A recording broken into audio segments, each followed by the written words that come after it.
Tulsa, Oklahoma's Vernon AME Church is getting a makeover ahead of the 100th anniversary of a massacre that all but destroyed this historic black neighborhood.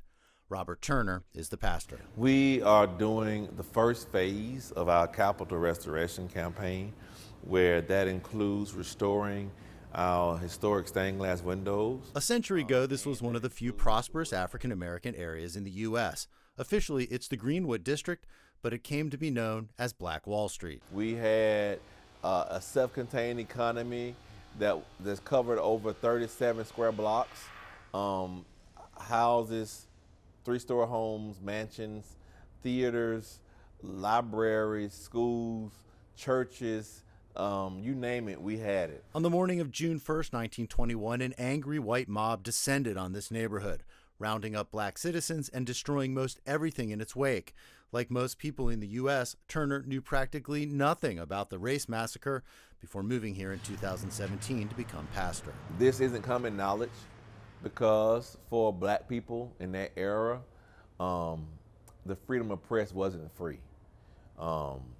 They were controlled, the press media were controlled by the white power oligarchy in this city that did not want this story to get told. When the massacre was over, more than 1,200 homes were destroyed. Thousands of African Americans were rounded up and interred in makeshift camps.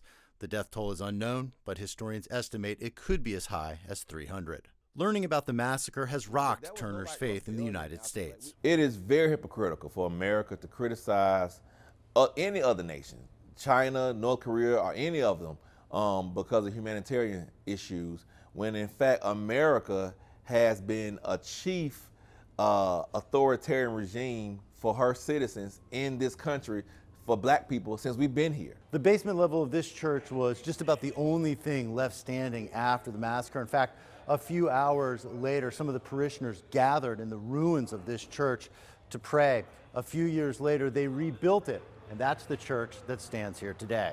Turner says restoring the church to its former glory is important, but it's also important to address the wrongs committed a century ago by making direct reparations. And right here in Tulsa, Oklahoma, she killed over 300 of her citizens.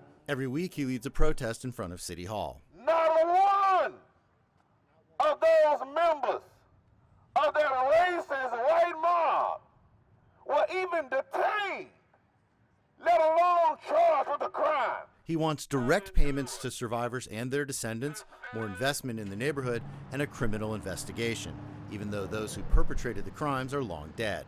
He says more than 25,000 people have signed a petition supporting reparations. Listen, we teach our children to, when they do something wrong, to apologize it, to ask what they can do to make it better, and then to make it better. We've not done enough to make it better, and to change the systems as they are in this country, as they have been created for white America. The systems have been created for white America. They haven't been created for other cultures. Turner hopes Vernon AME becomes a place that fosters reconciliation. The renovations include building a prayer wall just outside the church. The goal is having a place where people can come together to promote racial healing. A peaceful place for all races and religions to come together. But a big part of bringing people together is righting the wrongs of the past, and that will take more than just prayers. Jim Spellman, CGTN, Tulsa, Oklahoma.